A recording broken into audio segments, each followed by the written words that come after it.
The land that waited for rain by ChatGPT long ago. Hidden between sloping hills and distant memory, there lived a land where the soil no longer dreamed. The earth there had once been fertile, singing with the voices of roots and rain, and the people who lived upon it danced to the rhythm of seasons. But time, as it often does, turned quiet and then cruel. The rain stopped, and with it, the songs in this forgotten village called Nayara by its elders. The wind still whispered across the flat fields, but it no longer carried the scent of damp earth. Cracks in the soil deepened with each sunrise, and the villagers' eyes began to mirror the land, dry, waiting, fading. Children no longer played in the fields. They drew rivers in the dust with twigs, pretending water still ran there. The oldest among them, a boy named Amen, always traced the same path with his finger, from the mountain edge to the dried-up pond. One day he whispered to No. "One, the water will remember us." The village had only one well left, tired, sighing, coughing up shallow sips. Women lined up with brass pots, waiting in silence, their eyes downcast, their patience cracking like the earth beneath them. No one spoke of leaving. Where would they go? Nayara wasn't just a place, it was memory. It was the burial ground of names, the holder of lullabies, the echo of mothers' prayers. Among them lived an old woman named Sumeda, whom the village called the listener. She did not speak often, but when she did, people stopped. Even the wind seemed to hush. Her house, built of faded blue clay, was surrounded by dead marigolds. Every morning, she swept the space around them as though they still bloomed. Said they did in the dream of the soil. She told stories that had no time. The rain, she once said to Amen, her eyes tracing the horizon, is not just water, it is forgiveness. And sometimes, the sky must wait for the earth to ask. Again, Amen had never forgotten that.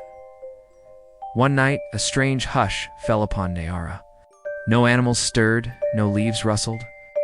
The villagers gathered near the cracked fountain in the village square, eyes lifted toward the moonless sky. It was Sumeda who broke the silence. She stepped into the center, barefoot, carrying a clay bowl filled with dust. "The rain does not come," she said, "not because it has abandoned us, but because it has not been asked with truth." A murmur moved through the crowd. What truth? What asking? She knelt slowly, pouring the dust into the center of the fountain. Then she whispered, words in a language no one remembered. Some said it was the first tongue, the one the earth still understood. No rain fell that night nor the next, but something had changed. That week an old seed sprouted between two stones behind the bakery. A weed perhaps, but green. The baker's wife knelt to see it and wept. The elders met beneath the shrine of the Sky Father, a broken stone arch draped in old prayer cloths, and they spoke of Sumeda's whisper. A ritual was decided. Each person would give something to the land they could not bear to lose. Not money, not gold, but memory, meaning, and so they did. Amen laid his mother's shawl at the base of the fountain, the last thing she touched, before the fever took her. The blacksmith gave his grandfather's hammer, worn smooth by generations. A girl named Yana gave her only doll. But one by one, the people returned something to the soil. Still, no rain came, but the sky began to look different. No longer flat, the clouds started to form, slow and hesitant, like a memory returning after forgetting. Sumeda said the sky was listening again. Then one day, a stranger arrived. He came walking from the north, where the land was said to be cursed and dry forever. His robe was pale and torn. He wore no shoes, and yet his feet were clean. In his hand, he carried a single seed, large, black, and shining like coal. "I have come," he said, "to bury something in this land that has forgotten how to weep." The villagers watched, cautious, but Sumeda stepped forward. She did not ask who he was. She only asked, "What is the name of what you carry?" The man said simply, "Memory." He knelt at the center of the offering circle, now filled with beloved objects, and pressed the seed into the dust. Amen watched his hands. They trembled as he covered it. And for a brief moment, the wind shifted. The next day, something strange happened. The wind smelled. Sweet children woke up to find droplets clinging to the thorns of the dead bushes. Too perhaps, but enough to stir a kind of ache in the villagers' chests. Then the clouds grew. They rose taller, heavier, and darker. For the first time in years, the sky looked pregnant with mercy. On the seventh evening after the stranger's arrival, a single drop of rain struck the offering bowl. It was silent, soft, but undeniable. More followed like shy footsteps, and then it came the storm. The skies opened, and the land wept. It did not rage, it did not thunder, it mourned. It's a gentle, steady mourning, the kind that fills up dry riverbeds with stories. The villagers stepped outside in silence, lifting their faces, arms outstretched. Amen tasted the rain. Could have sworn it carried his mother's lullaby. Sumeda stood in the center of it all, hands open, mouth moving in that same forgotten tongue. The stranger was nowhere to be found. Some say he dissolved into the mist. Others say he was never real at all. But the seed he buried, it grew, not a tree, not a flower, but a vine. Black-stemmed, silver-leaved, unlike anything seen before. Wrapped around the fountain's broken stone, curling gently as if remembering, and from it grew a single fruit, smooth and deep red like blood or firelight. Sumida called it the heart of rain. No one dared pick it. They let it be. They let it be. The heart of rain remained on the vine, untouched. It shimmered when the sun rose, and glowed faintly in the moonlight. No one spoke of harvesting it.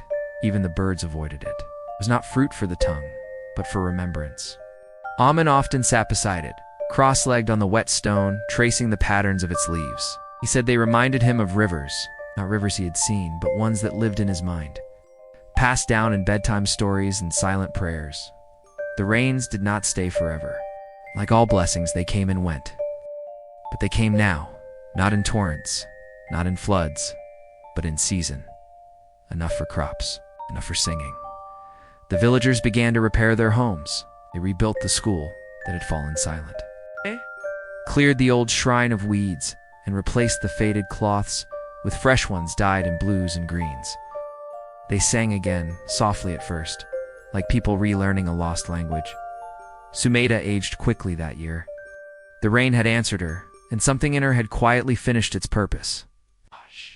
She would sit at the edge of the fields, watching the stalks grow tall, nodding at the wind. Amen. Came to her one evening, holding a bird's feather in his hand. Will it stay? He asked her. Sumeda smiled, her eyes more clouded than clear. Nothing stays, she said, but everything returns. He thought of that often. Years passed. The land healed slowly, as wounds do. There were dry months again, even short droughts, but the people no longer feared them. They remembered how to ask the sky, how to listen to the ground. They taught their children how to speak to the wind, how to plant with patience, how to offer. The earth something more than seed, the heart of rain remained. It never withered, never bore another fruit. Just one red, alive, watching DAM and grew. He became a teacher in the village school, sharing stories that weren't written in books. When children asked him where the rain came from, he told them about the man with the seed and the woman who listened to dirt. He told them the rain didn't fall, it answered * one day. During a quiet dusk, Amen climbed the old ridge above Nayara, the one the stranger had walked down years before. He stood there, watching the village below, the glow of cooking fires, the smoke rising in soft spirals. Behind him, the mountains loomed, silent. Before him, Nayara breathed like a resting giant. Something stirred in him. The road beyond the ridge, called the dry lands, the forgotten villages, the places where the sky had gone mute. He thought of the heart of rain, still pulsing on the vine, untouched by time, and he wondered, what if he could carry its memory? He returned to the fountain that night, alone. The moon hung low, swollen with silver. He reached out, touched the fruit. It was warm, asterisk alive. It did not resist him. When he plucked it, the vines did not recoil. Instead, they sighed as though they had been waiting.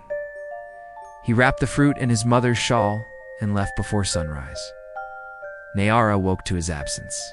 They did not panic. Sumeda, now barely able to speak, nodded when they told her. She whispered, "It begins again." And so it did. Amen walked across lands dry and broken. He visited villages where dust choked the streets and people's eyes held no stars. He didn't offer miracles, only stories. And the fruit, always hidden, always sacred, was never shown, only felt. He planted small seeds of memory with his words. In one village, he sat with an old potter whose clay had turned to stone. Amen told him of a vine that listened to prayers. The next week, the potter dug a small hole behind his kiln and waited.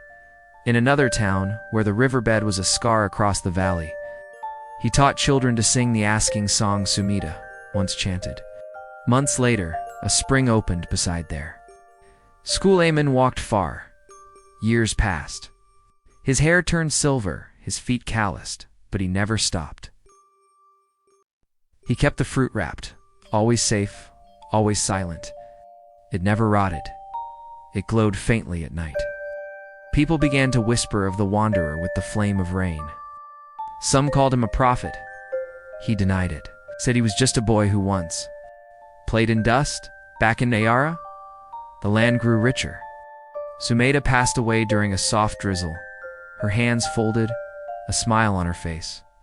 The villagers built a small stone shrine in her memory near the fountain. They carved her words into the base. The rain does not fall, it forgives. New children were born. They played in rivers that once were only stories. They learned to plant with their hearts, not just their hands. One day, far to the south, in a land cracked deeper than any Amen had seen, he came across a village so dry that its name had been forgotten. The people lived in silence. Even the wind passed it by, felt something in him shift. That night, he stood in the center of that village and unwrapped the fruit.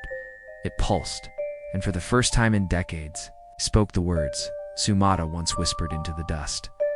He poured a bowl of cracked soil at his feet and planted the fruit's seed. The next morning, the sky was still. But the villagers noticed a scent in the air, something like memory.